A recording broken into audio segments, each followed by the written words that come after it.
مولانا ہدایت الرحمان صاحب ہمارے ساتھ موجود ہیں، ان سے بات کرتے ہیں۔ سر، آپ کی ملاقات ہوئی پنجاب گورنمنٹ سے، یہ بتائیں کہ مطالبات کیا تھے، مان لیے گئے ہیں یا مذاکرات جاری ہیں ابھی؟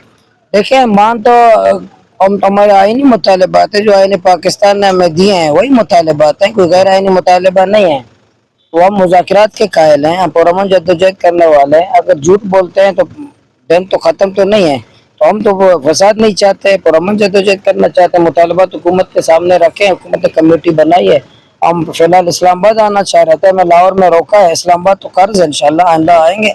تو ابھی ہم دیکھیں گے کہ حکومت اپنے مطالبات پوری کرتی ہے، ٹھیک ہے، نہیں کرتی پھر کہاں جائیں گے۔ سر، آپ کو فرزند بلوچستان کہا جاتا ہے، حق میں اور ظالموں کے خلاف اٹھتے رہی، ہم دیکھتے رہے۔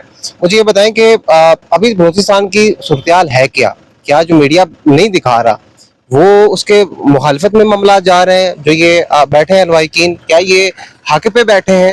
اس حوالے سے بتائیے گا۔ بالکل حق پر ہیں، یہ مظلوم ہیں، جن کے بچے لاپتہ ہیں، جن کے بھائی لاپتہ ہیں، جن کے شوہر لاپتہ ہیں۔ انسان سالوں سال گزر گئے ہیں، کسی کو پتہ ہی نہیں میرے لخت جگر کہاں پر ہے۔ آج بلوچستان میں 20 گھنٹے حکومتی ریٹ نہیں ہے، صرف 4 گھنٹے حکومتی ریٹ ہے۔ امن و امان خراب ہے، کسی کی جان مال عزت آبرو محفوظ نہیں ہے۔ حکمران ہے جو کرپشن کرتے ہیں، صرف محلات بناتے ہیں، چوری کرتے ہیں، کمیشن خوری کرتے ہیں۔ اس لیے آج حکومت نام کی کوئی چیز ہی نہیں ہے۔ ہماری بچیاں حق پر ہے، ان کے احتجاج حق پر ہے، پرامن جدوجہد کرنا حق ہے ان کا۔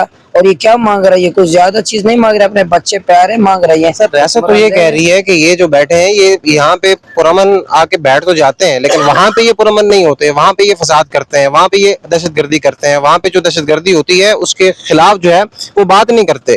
بی وائی سی جو ہے وہ جو دہشت گردی ہوتی ہے اس کی مذمت نہیں کرتی۔ یہ حکومت صرف مذمت پہ کہ فلانی مذمت نہیں کرتی۔ بی وائی سی کہاں ریاست کا؟ ریاست اپنے آپ کو بی وائی سی قد میں کیوں لا رہا ہے؟ ریاست اتنا بڑا ریاست جو بی وائی سی کے چھوٹے بچوں کے قد میں آ رہا ہے، یہ انصاف دینا ریاست کی ذمہ داری، بی وائی سی کی نہیں ہے۔ جان کی حفاظت ریاست کی ذمہ داری، بی وائی سی کی نہیں ہے۔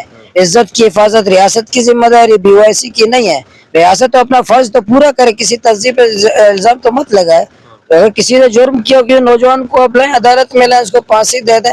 ریاست اتنا چھوٹا تو نہ بنے کسی پارٹی کے قدم میں اپن لا کر کے موازنہ کرتا ہے کہ فلانی ایسا کرتا ہے میں بھی ایسا کرتا ہوں۔ تو ریاست ماں کی طرح ہوتی ہے، بچہ اگر جرم بھی کرتا ہے اس کو پیار دیتا ہے، تو آپ پیار کے بجائے ابو کہتا ہے میرا بیٹا ایسا کرے میں بھی کروں گا۔ آخر میں یہ بتائیں سر کہ اگر مطالبات نہیں مانے جاتے، یہ معاملہ لاپتہ افراد والا حل نہیں ہوتا، تو آپ واقعی اسلام آباد آئیں گے یا پھر کہیں رستے میں مذاکرات کے نام پر رک جائیں گے؟ آ رہے تھے لاہور میں، راستہ بند کیا ہے، ہم کوئی واقعی آ رہے تھے۔ اسلام آباد کے ساتھی تیار تھے، وہ سب تیار تھے، ہم آئندہ اسلام آباد آنا ہمارا قرض ہے۔ تو ہم جب کوئٹہ سے نکلے ہیں، ہم مظفر گڑھ کے 24 گھنٹے گرمی میں بیٹھے ہیں، تو وہاں آنے کے لیے نکلے ہیں۔ تو انشاءاللہ ہم آئیں گے اور اپنے ماؤں کے ساتھ ہیں، بہنوں کے ساتھ ہیں، بچوں کے ساتھ ہیں۔ ہمیں پتہ ہے مسئلہ آج یا کل بالکل ہونے والے نہیں ہیں، نائل و نائلہ کو کیا تو ہمیں جدوجہد مسلسل کرنی چاہیے۔